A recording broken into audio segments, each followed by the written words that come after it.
We're born with a unique canvas, a life context upon which we build our lives. It's easy to compare our canvas with someone else's.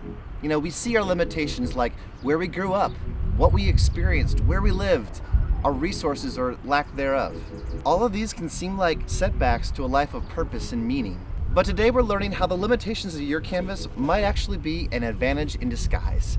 You can't choose your canvas, but you can choose your painting. That's what we're talking about today on the Artisan Soul.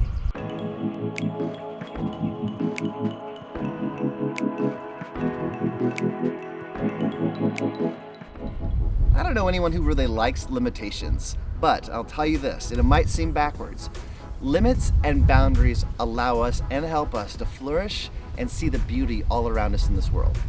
When Adam and Eve ate of the forbidden fruit, they thought that disregarding God's boundary would lead to flourishing and freedom. But they were wrong. It led to bondage and destruction. And you and I live with those consequences still today. We inherit the stain of their sin and commit our own sins as well. And that doesn't lead to freedom and beauty. Scripture talks about the devastation that's brought about by living life with no boundaries or leadership from God. But Jesus ultimately showed us that a life of limitation could be beautiful and ultimately life-changing. Philippians chapter 2, verse 5 through 8 says, "Have the same mindset of Jesus Christ, who, being in very nature God, did not consider equality with God something to be used to his own advantage. Rather, he made himself nothing by taking the very nature of a servant, being made in human likeness. And being found in appearance as a man, he humbled himself by being obedient to death, even death on a cross."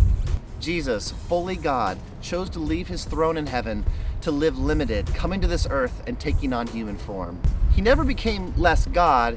Instead, he became fully human, embracing all the limitations that came with that. He even chose the cross, knowing the full agony that came with that. But these limitations led to the greatest artwork of all time. It made a way for you and I to have forgiveness and redemption in our lives, both now and forever. It was masterful, it was beautiful, it was moving, and it's true. Now, we're all on a journey, and you have a choice between two very different journeys. There's the one that you started on where you're in control, and there's the one that Jesus is inviting you to join him on. You join him on this new journey when you turn from doing life your own way, the Bible calls that sin, and you trust in him, his leadership, and his work that offers you forgiveness. I'm so glad that Jesus chose a life of limitation because it resulted in a masterpiece. Well, as always, here are some questions for you to explore and consider.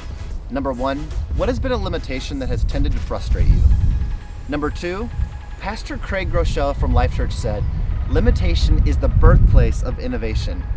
When you come up against one of your own limitations, do you find it easier to see that limitation that's holding you back or the opportunity to innovate? And number 3, just like Jesus' limitation benefited us, how could your limitations and life experience affect and influence someone else for good? Sometimes it's hard to see the benefit of our limitations. That's why I want to end today by inviting you to take a creative step. It might require you to invest in some art supplies. Find a canvas. It can be a literal canvas or a piece of paper. For me, I like this miniature canvas. You can get it at Hobby Lobby or Amazon or any craft store. I like the miniature because it's limited, like you and me. With some paint and brushes, paint something that expresses how God is at work in your limitations. You might like to use this following affirmation to pray and to speak to God as you paint. God, my limitations are part of your plan to bring about my very best good and your glory. In life, you can't choose the canvas, but you can choose the painting. Are you willing to let God make a masterpiece out of your limitations? Thank you so much for watching. We'll see you next time.